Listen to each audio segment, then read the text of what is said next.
સો આપણે આ લેક્ચરમાં ડિસ્કસ કરવાના છીએ કે what is aquatic ecosystem.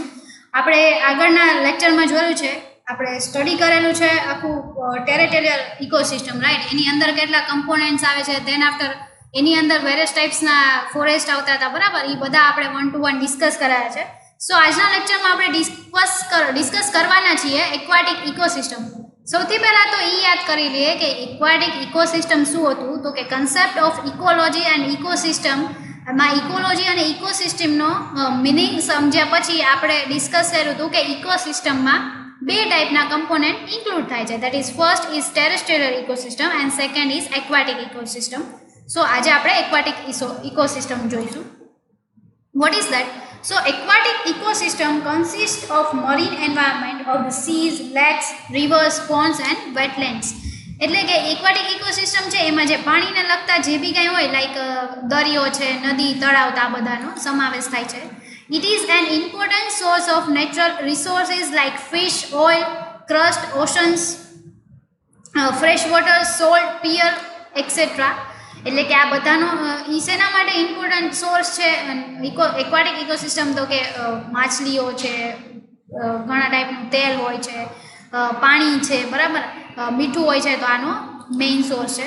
It even includes all planets animals living under water. કે આપણે જોયેલું હોય છે કે દરિયામાં ઘણા બધા અલગ ટાઈપના એનિમલ્સ બી હોય છે એન્ડ ઘણા બધા ટાઈપની વનસ્પતિ હોય છે. તો આ બધું એક્વાટિક ઇકોસિસ્ટમમાં ઇન્ક્લુડ થાય છે.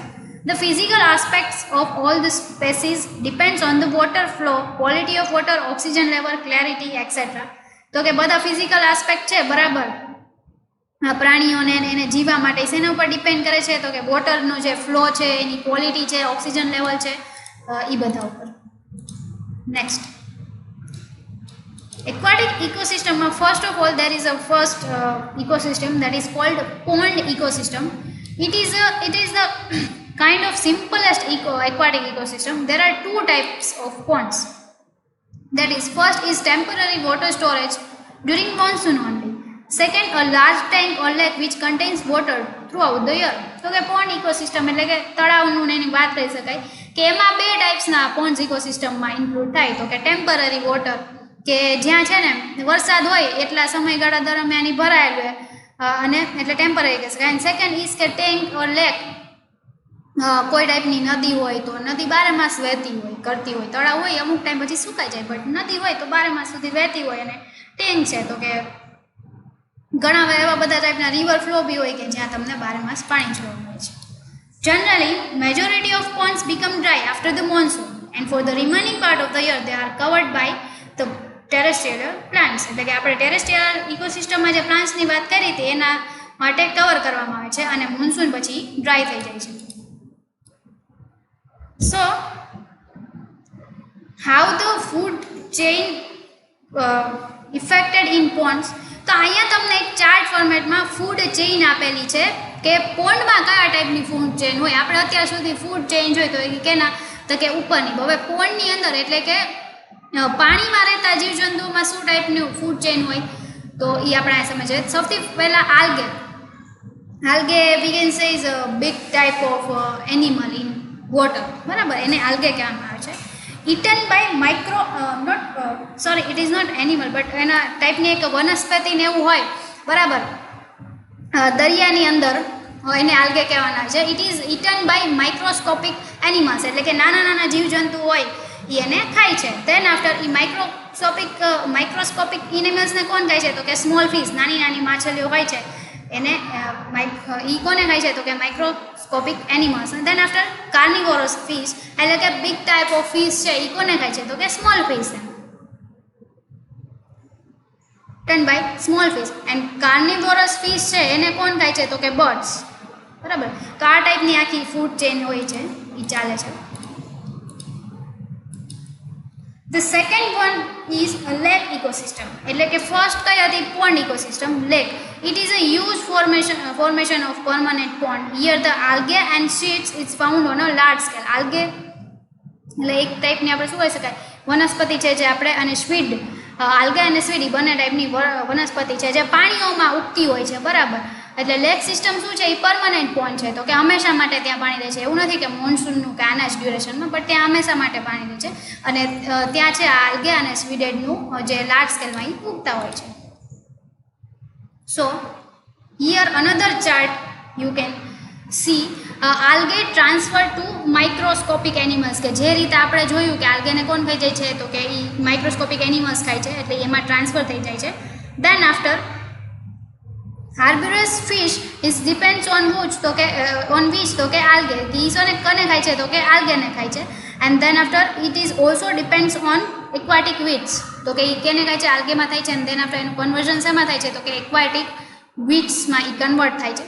Then after carnivorous fish is eaten by large carnivorous fish, એટલે કે કાર્નિવરસ જે સ્મોલ ફિશિસ હોય, અમુક હોય શાર્ક હોય, બિગ શાર્ક હોય, તો નાની શાર્ક હોય બરાબર, એને કાર્નિવરસ ફિશ સ્મોલ કહેવામાં આવે છે. અને દેન આફ્ટર જે બિગ શાર્ક હોય એને શું કહેવાય, કે લાર્જ કાર્નિવરસ ફિશ. એ કોને ખાય છે, તો કે small carnivorous fish. And then after carnivorous small fish છે એ કોને ખાય છે, તો કે ઇટ સ્નેલ્સ, એટલે વન ટાઈપ ઓફ ફૂડ છે. Then third one is stream and river ecosystem. So it is a flowing water ecosystem, કે આપણે જાણે છે રિવર એટલે કે નદી, અને સ્ટ્રીમ એટલે કે આપણે જે ઝરણાઓ વહેતા હોય એને કહી શકાય stream. All living forms are specially adapted with the rate of the flow of this ecosystem, એટલે કે બધા લિવિંગ ફોર્મ છે, જેમ કે એનિમલ્સ છે, હ્યુમન બિંગ છે, તો આ બધાને શેની જરૂર પડે છે, તો કે આ ઇકોસિસ્ટમની. શું કામ, તો કે પાણીની જરૂર બધાને પડે છે. Very pure and clean water is inevitable for the growth of mahseer which is found here. Mahseer is a one type of fish, બરાબર. એ ક્યાં ઉગે છે, એમાં શેની જરૂર પડે છે, તો કે બહુ જ એકદમ ચોખ્ખું અને ક્લીન વોટરની જરૂર પડે છે આ માછીવિયર નામની ફિશ માટે. તો એ જે વોટર એને ક્યાંથી પ્રોવાઈડ થાય છે, તો કે સ્ટ્રીમ એન્ડ રિવર ઇકોસિસ્ટમમાંથી. Then after fourth is marine ecosystem. So India is covered with water on all three sides, and so there is a vast marine ecosystem consisting of Indian Ocean, the Arabian Sea and the Bay of Bengal. એટલે કે marine એટલે કે દરિયો, દરિયાની ecosystem જે આપણું India છે બધાને ખબર જ છે કે ત્રણેય સાઈડથી ઘેરાયેલું છે પાણીથી. સો એમાં મોસ્ટ ઓફ શેનો કમ્પોનન્ટ છે, most big components are Indian oceans, Arabian oceans and Bay of Bengal. A different ecosystem is found here as the coastal sea is shallow and it becomes deep further. એટલે કે land હોય, pond હોય, બરાબર, lake હોય, pond હોય, આ બધાનું શું હોય, કે નાના નાના તળાવ, નદીઓ છે, તો ત્યાં તમને અમુક જ ટાઈપના વનસ્પતિ જોવા મળે છે, એનિમલ્સ એની ટાઈપના અંદરના જીવજંતુઓ જોવા મળે છે. જ્યારે દરિયામાં છે તમને ડિફરન્ટ ટાઈપમાં અને ખૂબ જ લાર્જ વેમાં આ બધું વસ્તુ જોવા મળે છે. Marine ecosystem is a basic life support for the nearby coastal fishermen. Fish is the major contribution of the sea, but due to the usage of big nets and advanced boats, there is a threat to growth of fish in the Indian Ocean. Marine ecosystem too faces the problem of deforestation and mangrove marine.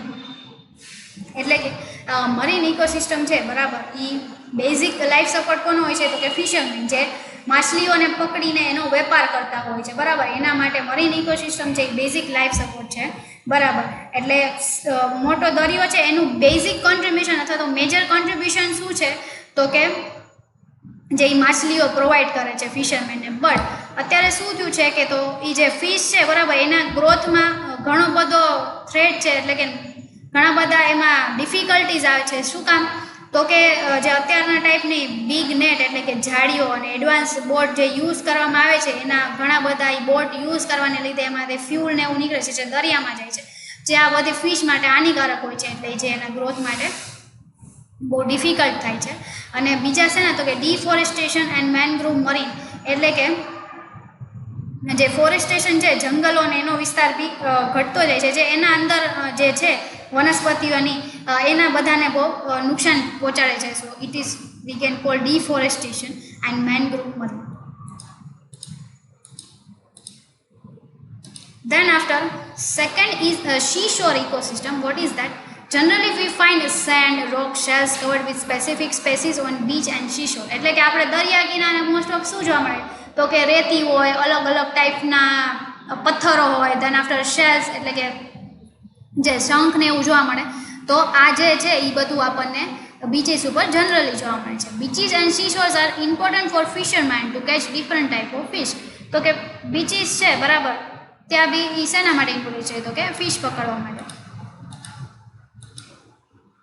There are some threats to aquatic system. What is that? The problem of water pollution has developed due to improper solid waste management and sewage in urban areas. એટલે કે population વધે છે બરાબર, એના લીધે શું થાય છે? તો કે વોટરનો છે એ વધારે ઉપયોગ થાય છે અને ઘણું બધું પાણી છે એ વેસ્ટ જાય છે.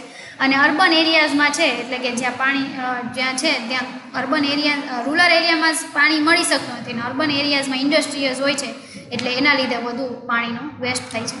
The purification process of sewage damages the life in water due to reduction of oxygen content.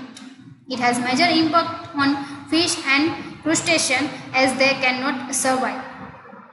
એટલે કે અર્બન એરિયામાં જે ઇન્ડસ્ટ્રીમાં લીધે ઘણા બધા કેમિકલ્સ ને એના લીધે એ લોકો એનું પાણી ક્યાં છોડે છે? તો કે એનું પાણી છે બરાબર એ નદીમાં ને એવા બધામાં વસ્તુઓમાં છોડે છે. તો એમાં ઘણા બધા છે એમાં ઓક્સિજનનો કન્ટેન્ટ ઘટી જાય છે અને વોટરનું જે પ્યોરિફિકેશન હોય છે, જે પાણી સાફ હોય એના બદલે પાણી ગંદુ થઈ જાય અને ઘણા બધા કેમિકલ્સના લીધે એની ઇમ્પેક્ટ છે એની ઉપર તો કે એની અંદર રહેતા માછલીઓ અને અલગ અલગ ટાઈપના જીવજંતુઓ ઉપર આવે છે, જે આવું બધું પાણી ઇમ્પ્યોરિફાઈ થવાના લીધે એ લોકોનું સર્વાઈવલ છે એ હાર્ડ થઈ જાય છે. Industrialization leads to chemical process chemical population, જે રીતે આપણે વાત કરી કે ઘણા બધા ટાઈપના કેમિકલ્સ છે છોડતા હોય છે. There are some protection of aquatic ecosystem also. First, pollution of water should be પ્રિવેન્ટેડ. એટલે કે જે વોટરને પ્રિવેન્ટ કરે છે બરાબર એવી બધી ઇફેક્ટને છે આપણે પ્રિવેન્ટ કરવી જોઈએ. The nature of aquatic ecosystem should not be change from running water to static ecosystem by constructing dam across the river. It can be determinable to the species which require running water. એટલે કે ઘણીવાર એવું થાય છે કે નદીઓ જાતા હોય છે બરાબર, એની ઉપર આપણે શું કરે છે? તો કે આપણે ડેમ બનાવી દઈએ છીએ, નદીને રોકી દઈએ છીએ અને એનાથી ડેમ આપણે બનાવીએ છીએ જેથી કરીને પાણી મળી શકે, પાણીનું સર્ક્યુલેશન થઈ શકે બરાબર. બટ ઘણી બધી એવી વસ્તુ હોય છે કે એ આપણે ડેમ નહીં બનતા અટકાવવું જોઈએ, બિકોઝ એવી વસ્તુ છે કે પાણીનો પ્રવાહ છે એને સતત વહેતો દેવો જોઈએ જેથી કરીને એની અંદર રહેતા જીવજંતુઓ બી સર્વાઈવ કરી શકે. અધરવાઇઝ આ જે ડેમ નહીં બનાવવાથી એનું સર્વાઈવલ બી અઘરું થઈ જાય છે. So it is the end of aquatic ecosystem. Let us summarised quickly બરાબર. અહીંયા મેં એક સમરી ચાર્ટ આપેલો છે જેને જોઈને તમે બહુ ઇઝીલી જાણી શકો છો કે આપણે અત્યાર સુધીમાં ઇકોલોજી એન્ડ ઇકોસિસ્ટમના કન્સેપ્ટમાં શું ભણેલા છીએ. So there are types of ecosystem. There are two types of ecosystem. Firstly, terrestrial and second is aquatic. Terrestrial consists what? That forest, grasslands, semi-arid areas, deserts, mountains, etc. Then after એ બધું આપણે એની અંદર ડિટેલમાં લઈને કરેલું હતું. And last is aquatic ecosystem, which consists what? તો કે pond, lake, wetland, river, delta, marine, etc. તો આવી રીતે આપણે બધું લર્ન કરેલા છીએ. So here your concept of ecology and ecosystem is over, and here I am here giving you a small chart જેથી કરીને તમે એક્ઝામમાં જાતી વખતે છે તમને યાદ આવી જાય અને તમને ફટાફટ યાદ કરી શકો કે આમાં શું કમ્પોનન્ટ ઇન્ક્લુડ થાય છે. So further chapter we will discuss in our next lecture. Thank you.